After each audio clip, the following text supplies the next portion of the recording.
Hello and welcome you all to this video. Myself Prashant Prajapati and this video is about ultrasonic pulse velocity meter machine जिसको हम short form में UPV machine भी बोलते हैं। अगर आप UPV machine purchase करना चाहते हैं तो इस वीडियो में मैं आपको बताऊंगा कि UPV मशीन परचेस करने से पहले किन फीचर्स को, किन स्पेसिफिकेशन को एंड कौन से पैरामीटर्स को हमको स्पेशली ध्यान देना चाहिए परचेस करने से पहले।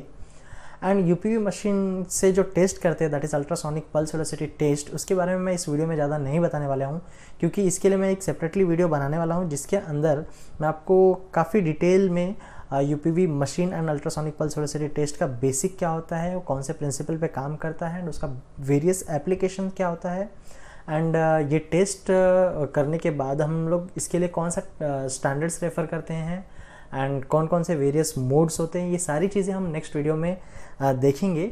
आप तब तक इस चैनल को सब्सक्राइब कर लीजिए और बेल आइकन प्रेस कर लीजिए सो दैट मैं जैसे ही वो वीडियो अपलोड करूँ तो आपको एक नोटिफिकेशन मिल जाए। कैसे डिसाइड करें कौन सी UPV मशीन लेना है? ये चीज़ क्लियर करने के लिए हमको पहले अपना पर्पज़ और एप्लीकेशन क्लियर करना होगा। ये डिफरेंट टाइप्स ऑफ एप्लीकेशन है। कुछ लोगों को कंसल्टेंसी या स्ट्रक्चरल ऑडिटिंग करनी होती है, कुछ लोगों को ब्रिजेस एंड डैम्स में टेस्टिंग करनी होती है, कुछ लोगों को हेरिटेज बिल्डिंग में नॉन डिस्ट्रक्टिव टेस्टिंग करनी होती है, कुछ लोगों का काम मेट्रो में चलता है, पिलर्स एंड गर्डर्स में अल्ट्रासाउंड वेलोसिटी फाइंड करनी होती है, NDT करनी होती है, कुछ लोगों को प्लाईवुड, ट्रीज एंड मार्बल्स में वेलोसिटी फाइंड करनी होती है। तो बेसिकली देखा जाए तो इन सारे ही एप्लीकेशंस के अंदर वेलोसिटी ही फाइंड करनी होती है, लेकिन डिफरेंट जगहों पे हमारा एप्लीकेशन कुछ डिफरेंट होता है। जैसे कि अगर आप ब्रिजेस या डैम्स में टेस्टिंग करते हो या पिलर्स एंड गर्डर्स में टेस्ट करते हो तो आपको काफ़ी ज़्यादा रेंज की ज़रूरत होती है, यानी कि आपका ट्रांसमीटर और रिसीवर काफ़ी लंबे लेंथ पे अल्ट्रासाउंड ट्रांसमिट करके रिसीव कर पाना चाहिए। एटलीस्ट आप जिस भी सप्लायर से मशीन ले रहे हो तो एटलीस्ट वो इतना रेंज दे कि कम से कम 5 मीटर तक रेंज दे कि आप ब्रिजेस एंड डैम्स या फिर पिलर्स गर्डर्स इसकी टेस्टिंग कर पाओ। एंड प्लाईवुड्स, ट्रीज एंड मार्बल्स के लिए वो प्रोब सुटेबल होने चाहिए अगर आपकी काम जो है प्लाईवुड, ट्रीज एंड मार्बल्स से रिलेटेड हैं। तो ये आपको UPV मशीन के स्पेसिफिकेशन को समझाने के लिए एक छोटा सा मैं आपको क्विकली एक्सप्लेन करूंगा कि ये किस तरीके से मशीन काम करती है। ये आपकी अल्ट्रासोनिक पल्स वेलोसिटी मशीन है और ये आपका ट्रांसमीटर ट्रांसड्यूसर है which is connected to the transmitter and आपका ये receiver transducer which is connected to the receiver terminal. और यहाँ पे ये आपको मशीन जो है माइक्रो सेकेंड में टाइम बताती है। अब ये जो है आपका ये डिस्टेंस है यहाँ से अल्ट्रासाउंड ट्रांसमिट होगा और यहाँ पर रिसीव हो जाएगा। तो यहाँ से अल्ट्रासाउंड को ट्रांसमिट होकर रिसीव होने में जो टाइम लगा that will be measured by the machine. और जो भी डिस्टेंस आया उस डिस्टेंस को हम मेज़र कर लेंगे एंड डिस्टेंस को मेज़र करके डिवाइड बाय टाइम करेंगे तो आपको वेलोसिटी मिल जाएगी, बिकॉज वेलोसिटी का फॉर्मूला जो होता है डिस्टेंस अपॉन टाइम होता है। कुछ मशीन होती है जो खाली टाइम मोड पे होती है और कुछ मशीन होती है जो वेलोसिटी मोड पे भी होती है। टाइम मोड यानी कि वो खाली आपको मशीन टाइम बताएगी, आपको डिस्टेंस मेज़र करके और डिवाइड बाय टाइम करेंगे तो आपको वेलोसिटी मिल जाती है। कुछ मशीन होती है जो वेलोसिटी मोड पे भी चलती है। तो वेलोसिटी मोड पे क्या होता है कि आप मशीन को वेलोसिटी मोड पे डाल देंगे और जैसे ही मशीन के अंदर आप ये डिस्टेंस को फीड करेंगे, फीड करने का ऑप्शन होता है, तो डिस्टेंस का फीड करने के बाद आपको वो वेलोसिटी डायरेक्टली कैलकुलेट करके दे देता है। ये कैलकुलेशन मशीन के अंदर ही हो जाता है और आपको डायरेक्टली वेलोसिटी मिल जाती है। तो ये एक फीचर हो गया, एक्स्ट्रा फीचर हो गया। अगर ये फीचर नहीं भी रहेगा तो भी आपका काम हो सकता है क्योंकि ये कैलकुलेशन बहुत बड़ी चीज़ नहीं है, आप ये कैलकुलेशन आराम से कर सकते हो।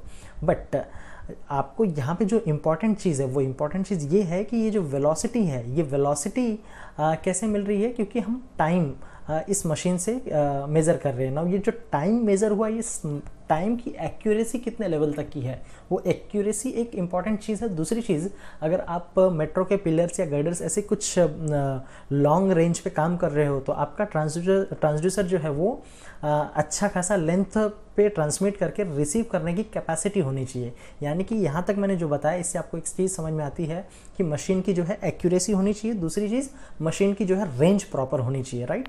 अब ये एक IS स्टैंडर्ड है जिसको हम एक बार वेलोसिटी फाइंड करने के बाद में हम इससे रेफ़र कर लेते हैं, उसके हिसाब से हम रिजल्ट देते हैं। इसके बारे में मैं नेक्स्ट जो वीडियो बताऊंगा उसके अंदर बनाऊंगा, उसमें आपको प्रॉपरली बताऊंगा। रेंज और एक्यूरेसी की रिक्वायरमेंट को समझते हैं। आप जो भी UPV मशीन परचेस करेंगे उसकी रेंज एटलीस्ट 5 मीटर तो कम से कम होनी ही चाहिए, और उसकी रेंज 5 मीटर तक है या नहीं, तो इस चीज़ को हम कैसे कंफर्म करें। तो उसके लिए आपको क्या करना है कि आपको UPV के दोनों ट्रांसड्यूसर्स को, एक को ट्रांसमीटर से कनेक्ट कर दीजिए, दूसरे को रिसीवर से कनेक्ट कर दीजिए और दोनों को एक दूसरे के अपोजिट रख दीजिए, जैसे हम डायरेक्ट मोड में रीडिंग लेते हैं उस तरीके से। उन दोनों ट्रांसड्यूसर को 2.5 से 3 मीटर तक के डिस्टेंस पे रखना है और आपको एयर में ही देखना है कि एयर में रखते हुए 2.5 से 3 मीटर पे आपकी यूपीवी मशीन कोई रीडिंग देती है या नहीं। अगर वो 2.5 से 3 मीटर तक एयर में रखते हुए रीडिंग दे देती है तो आप इजीली समझ सकते हैं कि अगर वो एयर में 2.5 से 3 मीटर तक रीडिंग दे रहा है तो 5 मीटर तक कंक्रीट में आराम से दे देगा। सो नाउ एक्यूरेसी के लिए समझते हैं। पहले हम IS 13311 पार्ट 1 यूज़ करते थे, ये स्टैंडर्ड यूज़ करते थे, बट हम अब IS 516 यूज़ करते हैं बिकॉज ये रिवाइज स्टैंडर्ड है। सो IS 516 में ये मेंशन किया हुआ है कि आपको 2 कैलिब्रेशन रॉड यूज़ करने हैं और छोटे वाले रॉड के ऊपर आपको मशीन को कैलिब्रेट करना है और बड़े वाले रॉड के ऊपर आपको मशीन को क्रॉस वेरीफाई कर लेना है। नाउ जो छोटा वाला रॉड और बड़ा वाला रॉड है, ये दोनों ही रॉड के ऊपर जो रीडिंग्स आने वाली है, that reading should be between 25 to 100 microsecond होनी चाहिए। नाउ ये 25 टू 100 माइक्रोसेकेंड लिखा हुआ है, इसका मतलब ये नहीं है कि छोटे वाले रॉड के ऊपर 25 माइक्रोसेकेंड ही होना चाहिए। 25 हुआ तो भी चलेगा, 25 से नियर अबाउट रीडिंग हुई तो भी चलेगा। बड़े वाले रॉड के ऊपर रीडिंग अगर 100 माइक्रोसेकेंड मिलती है तो भी चलेगा, या फिर 100 से कम होगी तो भी चलेगा। 100 के जगह पे 70, 80 या 90 इस तरीके से मिलती है तो चल जाएगा ना। इससे एक्यूरेसी कैसे प्रूव होती है वो समझते हैं। सप्लायर आपको 2 कैलिब्रेशन रॉड देता है, एक छोटा रॉड और एक बड़ा रॉड, जिसके ऊपर रीडिंग 25 से 100 माइक्रोसेकेंड के बीच में होती है। तो मैं एक एग्जांपल लेता हूँ कि छोटा वाला रॉड जो दिया आपको सप्लायर ने उसके ऊपर 30 माइक्रोसेकेंड मेंशन किया हुआ है और जो बड़ा वाला रॉड दिया उसके ऊपर 70 माइक्रोसेकेंड मेंशन किया हुआ है। नाउ 30 माइक्रोसेकेंड अगर उसके ऊपर मेंशन किया हुआ है, इसका मतलब ये होता है कि अगर एक प्रॉपर वेल कैलिब्रेटेड मशीन से मैं उस रॉड के ऊपर अल्ट्रासाउंड पास करके ट्रांजिट टाइम अगर मैं निकालूँ तो उसके ऊपर 30 माइक्रोसेकेंड हमको मिलेगा, वैसे ही 70 माइक्रोसेकेंड के लिए, राइट। सो आप क्या करते हैं कि आप अपनी मशीन को पहले छोटे वाले कैलिब्रेशन रॉड के ऊपर रखते हैं और चेक करते हैं कि मशीन में क्या रीडिंग आ रही है, कितना माइक्रोसेकेंड दिखा रहा है मशीन के अंदर। अगर वो 30 माइक्रोसेकेंड दिखाता है, दैट मीन्स आपकी मशीन इस वक्त मशीन के अंदर कुछ भी एरर नहीं है। अगर सपोज करो 29 दिखाता है या फिर 31 दिखाता है तो हम समझ सकते हैं मशीन के अंदर 1 माइक्रोसेकेंड का एरर है। तो हम क्या करते हैं, मशीन को एडजस्ट करते हैं और उसको 30 माइक्रोसेकेंड के ऊपर लाते हैं। इसको हम कहते हैं कि मशीन को कैलिब्रेट करना। सो वो 30 माइक्रोसेकेंड पे कैलिब्रेट हो जाती है। यहाँ पे तो हमने खुद ही एडजस्ट किया हुआ है तो वो 30 माइक्रोसेकेंड छोटे वाले रॉड के ऊपर तो दिखाएगा ही। सो अब वो किसी और अननोन रॉड के ऊपर वो उतना वैल्यू दिखाएगा या किसी दूसरे रॉड पे जो भी वैल्यू आनी चाहिए वो चीज़ दिखाता है या नहीं, उस चीज़ के लिए हमको क्या करना है, 70 माइक्रोसेकेंड वाला रॉड लेना है और उसके ऊपर आपके ट्रांजिस्टर्स को रखना है और उस पर अगर वो 70 माइक्रोसेकेंड आपको रीडिंग दिखा देता है तो इससे आपको समझ में आता है कि आपकी मशीन जो है वेल कैलिब्रेट भी हुई है और वो एक्यूरेट रीडिंग दिखा रही है। नाउ ये आप कैसे कर पाओगे, यानी कि कैलिब्रेशन छोटे वाले रॉड पे और बड़े वाले रॉड पे क्रॉस वेरिफिकेशन, ये आप तब कर पाओगे जब आपको सप्लायर ने 2 कैलिब्रेशन रॉड दिया होगा। तो you have to ensure that आपको सप्लायर 2 कैलिब्रेशन रॉड दे रहा है और उसके साथ साथ वो आपको ये भी सर्टिफाई करके दे रहा है कि छोटे वाले रॉड के ऊपर उसने 30 माइक्रोसेकेंड अगर लिख के दिया है 30 माइक्रोसेकेंड तो उसका सर्टिफिकेट होना चाहिए उस रॉड का, और अगर 70 माइक्रोसेकेंड बड़े वाले रॉड पे लिखा है तो उसका सर्टिफिकेट होना चाहिए जो ये प्रूव करना चाहिए कि इसके ऊपर जो 30 माइक्रोसेकेंड और इसके ऊपर जो 70 माइक्रोसेकेंड है वो रीडिंग करेक्ट है और उसकी NABL के साथ में ट्रेसेबिलिटी होनी चाहिए। तो ये सारी चीज़ों के साथ में एक कैलिब्रेशन सर्टिफिकेट आपके UPV मशीन का भी होता है। सो UPV मशीन, एक चीज़ ये समझ लीजिए कि UPV मशीन कभी भी NABL लैब से कैलिब्रेट नहीं होती, क्योंकि अब तक तो कोई भी NABL लैब UPV मशीन को कैलिब्रेट नहीं करता है। सो UPV मशीन खाली जो मैन्युफैक्चरर है वही कैलिब्रेट कर सकता है। अगर आपने कहीं से इंपोर्ट किया हुआ है UPV मशीन को तो वो जहाँ से आपने इंपोर्ट किया हुआ है मशीन को या फिर जो भी उसका एक्चुअल मैन्युफैक्चरर है वही उस मशीन को कैलिब्रेट कर सकता है, और ये एनुअली 1 ईयर पे आपको मशीन को कैलिब्रेट कराना पड़ता है। सो आपको ये भी ध्यान देना है कि आपका सप्लायर आपको मशीन का calibration certificate traceable to NABL देता है या नहीं। एक चीज़ समझिए कि आपको जो UPV मशीन का सर्टिफिकेट मिलेगा उसके ऊपर NABL का लोगो तो नहीं रहेगा, क्योंकि वो NABL लैब से कैलिब्रेट नहीं हो रही है, बट उसकी ट्रेसेबिलिटी आपको मिलनी चाहिए। सो UPV मशीन परचेस करने से पहले ये जितने भी मैंने स्टार पॉइंट मार्क किए हुए हैं ये सारे पॉइंट्स को आपको इंश्योर कर लेना है। और अगर पॉइंट 3.4 यानी कि सप्लायर आपको 2 कैलिब्रेशन रॉड नहीं देता है और calibration certificate of UPV machine traceable to NABL नहीं देता है तो आप अपने UPV मशीन को NABL के स्कोप में नहीं ले पाओगे। आप जब भी UPV मशीन को NABL के स्कोप में लेने जाओगे आपको NC मिलेगा कि आपके पास 2 कैलिब्रेशन रॉड नहीं है। नाउ आपकी यूपीवी मशीन बैटरी ऑपरेटेड होनी चाहिए और उसकी कैपेसिटी अप टू 8 आवर्स तो मिनिमम होनी ही चाहिए। केबल लेंथ 4 मीटर तक होना चाहिए, एक केबल का लेंथ और दूसरे का 4 मीटर, तो एटलीस्ट वो अप टू 8 मीटर्स तक का टेस्टिंग कर सके। और एनुअल यूपीवी मशीन कैलिब्रेशन फैसिलिटी होनी चाहिए। कभी कभी क्या होता है कि आपका सप्लायर आपको यूपीवी मशीन सप्लाई तो कर देता है, बट वो एनुअली मशीन को कैलिब्रेशन करने की फैसिलिटी उसके यहाँ पे नहीं होती है, और वो मशीन को जहाँ से इंपोर्ट किया होता है, अगर वो इंडिया से लिया है तो वो इजीली 1 ईयर में इजीली कैलिब्रेट करके मिल जाती है। अदरवाइज़ अगर वो इंपोर्ट की हुई मशीन है तो उस मशीन को उसके ओरिजिनल लोकेशन पे भेजना पड़ता है, तो उसमें काफ़ी ज़्यादा टाइम चले जाता है और आपका साइट का काम रुका पड़ा होता है।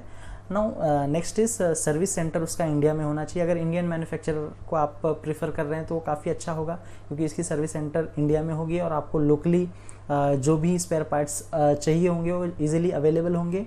और अगर सर्विस सेंटर इंडिया में नहीं होंगे तो बट ऑब्वियस है मशीन को उसके ओरिजिनल लोकेशन पे भेजने में ट्रांजिट टाइम काफ़ी लगने वाला है। और एक चीज़ और देखना है कि आपको कोई भी स्पेशल ग्रीस का रिक्वायरमेंट नहीं होना चाहिए, क्योंकि कुछ लोगों की यूपीवी में ऐसा होता है कि उनके लिए स्पेशल ग्रीस की ज़रूरत होती है। तो यूपीवी मशीन ऐसी होनी चाहिए कि जब आप ट्रांसड्यूसर्स को कंक्रीट पे टच करते हो, लगाते हो, तो उस वक्त जो ग्रीस लगाते हो वो नॉर्मल कोई भी ग्रीस होनी चाहिए जो इजीली कपल कर सके। अब ये वेरियस पार्ट्स ऑफ यूपीवी मशीन है और इसमें क्या क्या ब्रेकडाउन आते हैं वो समझ लेते हैं। सो ये आपकी यूपीवी मशीन है, इसका ट्रांसमीटर और ये रिसीवर टर्मिनल है। ये इसके जो है कनेक्टिंग केबल है जो यूपीवी मशीन को ट्रांसड्यूसर के साथ में कनेक्ट करते हैं। ये ट्रांसमीटर और ये रिसीवर ट्रांसड्यूसर है। जैसा मैंने बताया 2 कैलिब्रेशन रॉड होनी चाहिए, तो ये एक छोटा वाला रॉड, एक बड़ा वाला रॉड, जिसके ऊपर रीडिंग 25 to 100 माइक्रोसेकेंड के बीच में होनी चाहिए। नाउ ब्रेकडाउन्स क्या आते हैं। सो ये जो केबल्स और इसके टर्मिनल हैं, तो यहाँ पे ये जो केबल्स हैं, कितनी भी अच्छी कंपनी की यूपीवी हो तो ये केबल्स ये ख़राब हो ही जाते हैं आफ्टर 6 मंथ और 8 मंथ और 12 मंथ। ये प्योरली डिपेंड करता है कि आपका पर्सन किस तरीके से इस केबल को यूज़ करता है। सो यहाँ से ये टर्मिनल ख़राब हो जाते हैं और यहाँ से ये टर्मिनल ख़राब हो जाते हैं, तो सप्लायर आपको केबल की सर्विस क्विकली देने वाला होना चाहिए। इस तरीके की कंपनी को आपको चूज़ करना है। ना बैटरी जो है, अगर हम बैटरी को, ये क्या होता है कि यूपीवी मशीन का यूज़ कुछ लोगों का हमेशा होता है, कुछ लोगों का हमेशा नहीं होता है, तो लोग मशीन को काफ़ी टाइम तक रख देते हैं और बैटरी को चार्ज और डिस्चार्ज नहीं करते, तो बैटरी ख़राब होने का चांस होता है। सो बैटरी क्विकली वो रिप्लेस कर सके, आपका सप्लायर बैटरी की सर्विस दे सके। ना कैलिब्रेशन रॉड, ये बहुत इंपॉर्टेंट चीज़ है। क्या होता है कि कितने बार ये कैलिब्रेशन रॉड आप जहाँ भी टेस्ट करने को जाते हो तो वहाँ पे ये कैलिब्रेशन रॉड छूट जाते हैं, जिसकी वजह से क्या होता है कि आप जब एक्स्ट्रा रॉड्स आप सप्लायर से मांगते हो तो क्या होता है कि वो कैलिब्रेशन रॉड एक्स्ट्रा नहीं दे पाता है। तो आपको ध्यान देना है कि वो एक्स्ट्रा कैलिब्रेशन रॉड दे पा रहा है या नहीं सप्लायर। और मशीन के टर्मिनल्स जैसे कि ये रिसीवर और ट्रांसमीटर, ये जो यहाँ पे हम लोग कनेक्ट करते हैं, तो ये जो कनेक्टर्स होते हैं मोस्टली तो बीएनसी होते हैं। ये डिपेंड करता है कि कौन सा ब्रांड कौन से टर्मिनल्स दे रहा है, या फिर कोई भी आप टर्मिनल यूज़ करोगे तो आफ्टर द 4 to 5 ईयर्स वो ख़राब होते ही हैं, तो वो इजीली वो रिप्लेस कर सके ना। मशीन के अंदर भी अगर कोई प्रॉब्लम आया तो आपका सप्लायर या फिर आपका मैन्युफैक्चरर, आप जिससे भी ले रहे हो, वो इस तरीके का होना चाहिए कि ऐसा ना हो कि अगर मशीन आपकी 2 लाख की है तो मशीन को रिपेयर करने में आपका खर्चा 70,000, 80,000 या 80,000, 50,000 इस तरीके से चला जाए। तो इन चीज़ों को इंश्योर कर लेना है ना। ट्रांसड्यूसर, अगर आपका ट्रांसड्यूसर टूट जाता है या ख़राब हो जाता है, वैसे तो ट्रांसड्यूसर जो होता है वो काफ़ी लॉन्ग लास्टिंग होते हैं यूपीवी मशीन के अंदर, इतना जल्दी ख़राब नहीं होते। बट अगर यूपीवी मशीन का आपका ट्रांसड्यूसर ख़राब हो जाता है तो आपका सप्लायर ऐसा होना चाहिए कि वो ईज़िली आपको ट्रांसड्यूसर प्रोवाइड कर सके ना। यहाँ तक मैंने जो भी पैरामीटर्स बताए वो काफ़ी इंपॉर्टेंट और नेसेसरी पैरामीटर्स थे। अगर वो पैरामीटर्स आपकी मशीन में नहीं होते हैं तो आपका काम नहीं होगा। बट अब ये जो फीचर्स मैं बताने जा रहा हूँ ये एक्स्ट्रा फीचर्स है। ये फीचर्स अगर आपकी मशीन में नहीं भी होते हैं तो आपका काम हो जाएगा ना। जैसे जैसे ये एक्स्ट्रा फीचर्स बढ़ते हैं आपकी मशीन की प्राइस बढ़ती है। आप ये चीज़ एक ध्यान रख लें कि अगर आप एक बेसिक लेवल की मशीन ले रहे हैं तो इसके पहले वाले मैंने जो भी पैरामीटर्स बताएं, जो भी स्टार पॉइंट मार्क्स किए हुए थे, अगर वो सारी चीज़ें हैं तो आप एक बेसिक लेवल की मशीन को आराम से ले सकते हैं। और बेसिक लेवल और एक एडवांस वर्जन दोनों के अंदर अगर हम डिफरेंस देखें तो ये खाली एक एक्स्ट्रा फीचर्स का ही डिफरेंस होता है। चाहे वो बेसिक मशीन हो चाहे वो एडवांस मशीन हो, दोनों के अंदर आपको एक चीज़ नोट करना है कि रेंज तो उसका अच्छा खासा होना चाहिए, एटलीस्ट 5 मीटर तक का। और उसकी जो एक्यूरेसी होनी चाहिए वो प्रॉपर होनी चाहिए। वो तो आप 2 कैलिब्रेशन रॉड मेथड से आप चेक कर सकते हो। सो ये एक्स्ट्रा फीचर्स हैं जिनकी वजह से आपकी मशीन की प्राइस बढ़ती है। अगर मशीन की प्राइस बढ़ती है तो बट ऑब्वियस उसके कुछ एडवांटेज भी होते होंगे। सो इन फीचर्स की वजह से जो एक्स्ट्रा एडवांटेज है वो देखते हैं क्या है। बट एक चीज़ ये समझ लीजिए कि अगर ये फीचर्स नहीं रहेंगे आपकी बेसिक मशीन में तो ऐसा नहीं है कि आपका काम रुक जाएगा, आपका काम हो जाएगा। बट इन फीचर्स की वजह से आपका काम थोड़ा आसान हो जाता है, आपका एफर्ट कम हो जाता है और आपका थोड़ा सा टाइम सेव होता है। तो देखते क्या होता है direct velocity measurement. Direct velocity मैंने जैसा कि बताया था कि किसी मशीन में आपको खाली टाइम ही कैलकुलेट करके मिलता है, वेलोसिटी नहीं मिलता है। बट किसी में वेलोसिटी कैलकुलेट करने का भी प्रोविज़न होता है। तो वो उसमें क्या होता है कि आप अगर डिस्टेंस फीड करते हो तो आपको डायरेक्टली वेलोसिटी मेज़र करके मिल जाती है, जिससे क्या होता है कि आप ऑन द स्पॉट आप वेलोसिटी देख सकते हो, आपको अलग से कैलकुलेशन नहीं करना पड़ेगा। खैर ये कैलकुलेशन बहुत बड़ा नहीं है, आप इसको कर सकते हो। नाउ सेमी डायरेक्ट मोड क्या होता है, इनडायरेक्ट मोड क्या होता है, इसके बारे में मैं काफ़ी डिटेल में जब मेरा नेक्स्ट वीडियो बनाऊंगा तो उसमें मैं एक्सप्लेन करूँगा। सो यहाँ पे मैं शॉर्ट में एक्सप्लेन करता हूँ कि सेमी डायरेक्ट मोड में क्या फ़ायदा होता है। सेमी डायरेक्ट मोड में रखने से क्या होता है, एक्चुअली सेमी डायरेक्ट मोड में हमको पाइथागोरस थ्योरम से डायगोनल की वैल्यू कैलकुलेट करनी होती है, डायगोनल का लेंथ कैलकुलेट करना होता है। तो उसमें हमको 2 साइड्स को का स्क्वायर करके प्लस दोनों का एडिशन करके उसका स्क्वायर रूट करना होता है। तो ये थोड़ा सा पेपर पेन और कैलकुलेटर की ज़रूरत पड़ती है कैलकुलेशन करने के लिए।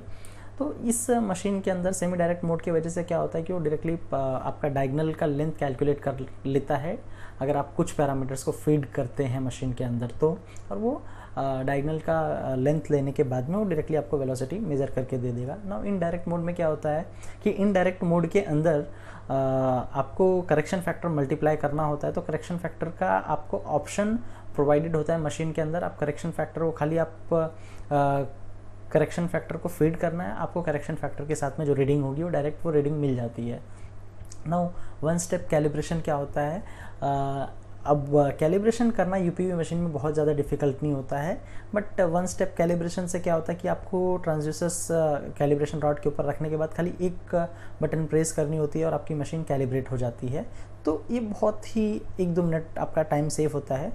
नाउ रिपोर्ट जनरेशन, यूपीवी मशीन के अंदर रिपोर्ट जनरेशन का बहुत बड़ा हेडेक नहीं होता है, क्योंकि क्या होता है कि सेमी डायरेक्ट, इनडायरेक्ट और डायरेक्ट मोड में आपको क्या क्या वेलोसिटीज़ मिली हैं वो वेलोसिटीज़ आपको मेंशन कर देना है। और आपको आईएस स्टैंडर्ड रेफ़र करके जैसे कि अगर 3.75 के ऊपर आपकी वेलोसिटी आई हुई है तो हम उस स्ट्रक्चर को ओके कंसिडर करके हम रिपोर्ट जनरेट कर देते हैं। तो ये मैनुअली भी रिपोर्ट जनरेट हो जाती है। बट आप अगर मशीन को यूज़ करते हो तो उसमें ऑलरेडी एक रिपोर्ट जनरेशन का फॉर्मेट होता है जो आपका टाइम सेव करता है।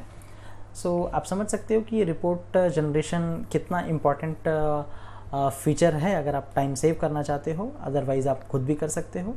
नाउ डेटा और रीडिंग स्टोरेज फैसिलिटी, नाउ कभी वैसे देखा जाए तो हम लोग पेपर और पैड या फिर पेन लेके हम रीडिंग को नोट करते ही हैं। बट किसी को अगर रीडिंग को नोट नहीं करना है, स्टोर करना है डायरेक्टली और उनको दिखाना है कि हम डायरेक्टली रीडिंग को स्टोर करते हैं और वही सेम रीडिंग आपकी प्रिंट होके निकलती है, तो वहाँ पे आपको ये स्टोरेज फैसिलिटी काम करती है। अदरवाइज़ आप अगर नोट करके रीडिंग लेना चाहते हैं तो भी आपका काम हो जाता है ना। कंप्यूटर कनेक्टिविटी का क्या काम होता है, आप अपनी मशीन को कंप्यूटर से कनेक्ट कर सकते हो, जिसके थ्रू ये आपका जो रिपोर्ट जनरेट हुआ है या फिर आपका जो रीडिंग स्टोर हुआ है ये सारी चीज़ों का आप प्रिंट आउट ले सकते हो कंप्यूटर कनेक्ट करके। तो कंप्यूटर कनेक्टिविटी का खाली इतना ही फ़ायदा होता है। एक होता है crack depth measurement. Crack depth measurement का एक फॉर्मूला होता है जो मैं नेक्स्ट वीडियो में एक्सप्लेन करने वाला हूँ। सो ये क्रैक डेप्थ मेजरमेंट का थोड़ा सा कैलकुलेशन टीडियस होता है। सो अगर आप की मशीन में ये फीचर है तो आप डायरेक्टली क्रैक डेप्थ बहुत ही इजीली विदिन 1 मिनट आप क्रैक डेप्थ मेजरमेंट कर सकते हैं। बट आप अगर मैनुअली करते तो थोड़ा सा टाइम जाता है। नाउ ये जो कॉम्प्रेसिव स्ट्रेंथ मेजरमेंट है ये बहुत ही बड़ा लोगों को डाउट होता है कि यूपीवी मशीन से हम कॉम्प्रेसिव स्ट्रेंथ भी मेज़र कर सकते हैं। तो ये यूपीवी मशीन एक नॉन डिस्ट्रक्टिव टेस्टिंग मेथड है और इससे हम कॉम्प्रेसिव स्ट्रेंथ मेजरमेंट एग्जैक्टली नहीं कर सकते हैं। यूपीवी से हम एक बाय कोरिलेशन मेथड हम कॉम्प्रेसिव स्ट्रेंथ की वैल्यू फाइंड कर सकते हैं, बट वो जो कॉम्प्रेसिव स्ट्रेंथ की वैल्यू मिलती है वो बहुत ज़्यादा रिलायबल नहीं होती है। सो ये फीचर, लेकिन ये जो है कॉम्प्रेसिव स्ट्रेंथ मेजरमेंट ये कोरिलेशन बाय कोरिलेशन जो हम फाइंड करते हैं इसको हम मैन्युअली भी कर सकते हैं। थोड़ा सा इसके अंदर आपको कैलकुलेशंस करने पड़ते हैं, आपको ग्राफ वगैरह प्लॉट करने होते हैं, बट वो आप मैनुअली भी कर सकते हो। बट मशीन होने की वजह से थोड़ा आपका स्टेप जो होगा वो इजी हो जाएगा। इस कॉम्प्रेसिव स्ट्रेंथ मेजरमेंट या फिर जो कोरिलेशन से हम कॉम्प्रेसिव स्ट्रेंथ फाइंड करते हैं बाय यूपीवी, वो किस तरीके से करते हैं इसके बारे में बहुत ज़्यादा डिटेल में मैं नेक्स्ट वीडियो में मैं एक्सप्लेन करूँगा। नाउ ग्राफ जनरेशन, काफ़ी टाइप के ग्राफ जनरेशन होते हैं। नाउ ये यूपीवी मशीन के अंदर ये सारी चीज़ों का बहुत ज़्यादा इंपॉर्टेंस या बहुत ज़्यादा ज़रूरी नहीं होता है, क्योंकि मोस्टली लोग अल्ट्रासोनिक पल्स वेलोसिटी मीटर, इसका नाम ही है UP ultrasonic pulse velocity meter machine, तो ये खाली वेलोसिटी फाइंड करना होता है और उस वेलोसिटी को आईएस स्टैंडर्ड से कंपेयर करना होता है। और जो भी वैल्यूज़ आई, अगर वो आपको आईएस स्टैंडर्ड में 3.75 मेंशन किया हुआ है आईएस 516 में, अगर उससे ऊपर आपकी वेलोसिटी आती है तो आपका कंक्रीट अच्छी क्वालिटी का माना जाता है, और उससे नीचे आता है तो कंक्रीट जो है पुअर होता है या फिर डाउटफुल कंक्रीट होता है। तो जस्ट आपको इतना ही इसके अंदर एनालिसिस करना होता है। तो उसमें ग्राफ या कॉम्प्रेसिव स्ट्रेंथ मेजरमेंट या बहुत सारे ऐसे फीचर्स वगैरह डाल के इतनी ज़्यादा ज़रूरत नहीं होती है। बट कुछ लोग होते हैं जिनको बहुत ज़्यादा डिटेल में स्टडी वगैरह करनी होती है, तो वो लोग इन सारे फीचर्स के ऊपर ध्यान देते हैं। तो ग्राफ जनरेशन काफ़ी 1-2 टाइप का होता है, जिसके बारे में मैं डिटेल में नेक्स्ट वीडियो में एक्सप्लेन करूँगा। इसी के साथ मैंने आपको एक basic version UPV and advance version UPV के बीच का डिफरेंस भी बता दिया। नाउ इस वीडियो में मैंने जो भी स्टार पॉइंट मार्क किए हैं, आप उन सारे पॉइंट को ध्यान में रखते हुए ये डिसाइड करें कि कौन सी यूपीवी मशीन आपको लेनी चाहिए एंड कौन सी नहीं। नाउ प्राइस के बारे में मैं अगर बोलूँ तो basic version model consisting all important parameters which I have mentioned in the video will come around 1.5 lakh and advanced version will come around 2 or 2.5 lakh। But अगर आप एक अच्छी ब्रांड की इम्पोर्टेड यूपीवी यानी कि अच्छी ब्रांड की यूपीवी यानी कि जो 1.5 लाख 2.5 लाख की है, वो आपको इंडियन मेक में अच्छे ब्रांड की यूपीवी मिल जाएगी। बट अगर आपको इम्पोर्टेड में किसी अच्छे ब्रांड की यूपीवी लेनी है तो वो आपको 4 या 4.5 लाख 5 लाख तक मिलती है। बट अगर आपको इंडियन मेक में ही सारा पैरामीटर्स मिल जाए जिनको मैंने इस वीडियो में स्टार मार्क किया है, तो आप बिना सोचे इंडियन ब्रांड की मशीन ले सकते हैं। आपको सर्विस भी बेटर मिलेगी और लीड टाइम जो रहेगा सर्विस का वो भी कम होगा। अगर आपको इस वीडियो से रिलेटेड कोई भी एक्स्ट्रा इन्फॉर्मेशन जाननी हो तो आप मुझे कमेंट करके पूछ सकते हैं। So thank you for watching this video. मिलते हैं नेक्स्ट वीडियो में, जिसमें मैं यूपीवी टेस्ट के बारे में डिटेल में बताऊंगा, जिसको सिविल इंजीनियरिंग स्टूडेंट भी देख सकते हैं। अगर वीडियो हेल्पफुल हो तो प्लीज़ लाइक करें एंड अगले वीडियो के नोटिफिकेशन पाने के लिए चैनल को सब्सक्राइब करें एंड बेल आइकन प्रेस करें। Thank you so much.